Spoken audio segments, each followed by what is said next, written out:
দুর্যোধন পাড়ার ITI college রাস্তায় উন্নয়নের ছোঁয়া নেই এক দশকেরও বেশি সময়। ধলাই জেলার গন্দোচড়া মহকুমার ডুম্ভনগর ব্লকের পঞ্চরতন গ্রাম পঞ্চায়েতের অন্তর্গত দুর্যোধন পাড়া নাম শুনলেই এক হতাশার ছবি ভেসে ওঠে। ছবিতে যেমন দেখা যাচ্ছে, কাদামাটির রাস্তা খানাখন্দে ভরা, পাথর আর ইটের টুকরো ছড়ানো, এমনই ভগ্ন দশা নিয়ে আজও পড়ে আছে আইটিআই কলেজের প্রধান এই রাস্তা। মাত্র ৪০০ মিটার রাস্তাটি বর্তমান বুথ প্রেসিডেন্ট প্রতন বিশ্বাসের দোকান থেকে আইটিআই কলেজ পর্যন্ত। এই রাস্তাতেই প্রতিদিন শতাধিক ছাত্রছাত্রী, শিক্ষক শিক্ষিকারা যাতায়াত করেন। পঞ্চরতন পঞ্চায়েতের অধীনে ৬০টি পরিবারের বসবাস দুর্যোধন পাড়ায়, আর তাদের যাতায়াতের একমাত্র এই পথই গত এক দশকেরও বেশি সময় ধরে উন্নয়নের স্পর্শ পায়নি। প্রতিশ্রুতির পাহাড়, কাজের শূন্যতা। ২০১৪ সালে ব্লকের তরফ থেকে একবার ইট সলিং করানো হয়েছিল।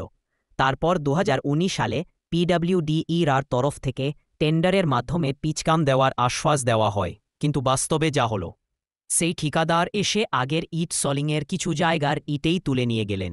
এরপর থেকে আর কোনো উন্নয়নের নামগন্ধ নেই। শুধু তাই নয়, সূত্র মারফত জানা গেছে ২০২৩ সালে পঞ্চরতন পঞ্চায়েতের 15 ফাইন্যান্স স্কিম থেকে এই রাস্তা মেরামতের জন্য ৩.৫ লক্ষ টাকার ওয়ার্ক অর্ডার বের হয়। কিন্তু সেই টাকা, গ্রামবাসীর অভিযোগ, সবটাই গিলে খেল রাখব ভয়াল। আজ পর্যন্ত একটা ইঁটও বসেনি। ব্লক, পিডব্লিউডি আর পঞ্চায়েত, তিন দিকেই আঙুল তুলছে মানুষ গ্রামবাসীদের কথায়। বছরের পর বছর ধরে শুধু আশ্বাস আর মিথ্যে প্রতিশ্রুতি শুনেছেন।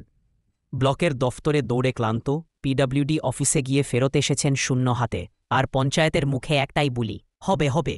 অথচ রাস্তা সেই আগের মতোই কাদা আর ধুলোর রাজ্য। এলাকার মানুষের ক্ষোভ আজ তীব্র। রাস্তাটা দিয়ে হাঁটা দায়। বৃষ্টি হলে স্কুল কলেজে যাওয়া দূরের কথা, বাজার করতেও বের হতে পারি না, জানালেন এক বৃদ্ধা। আরেক যুবকের ক্ষোভ, এত টাকা আসে, টেন্ডার হয়, ফাইল ঘোরে, কিন্তু আমাদের রাস্তার হাল আজও এমনই। তাহলে উন্নয়ন কোথায় গেলে? সরকারি দফতর ও জনপ্রতিনিধিদের কাছে প্রশ্ন। এক দশকের বেশি সময় ধরে রাস্তাটি কেন অবহেলিত? কাগজে কলমে কোটি কোটি টাকার স্কিমের ফল ভোগ করছে কারা? আইটিআই কলেজের মতো একটি সরকারি শিক্ষা প্রতিষ্ঠানের রাস্তা যদি এমন হয়, তবে সাধারণ গ্রামাঞ্চলের অবস্থা আর কেমন হবে? দুর্যোধন পাড়ার মানুষ এখন কেবল একটি কথাই চান, টেন্ডার, প্রতিশ্রুতি আর লুটপাট নয়, আমাদের প্রাপ্য রাস্তা, আমাদের দিন।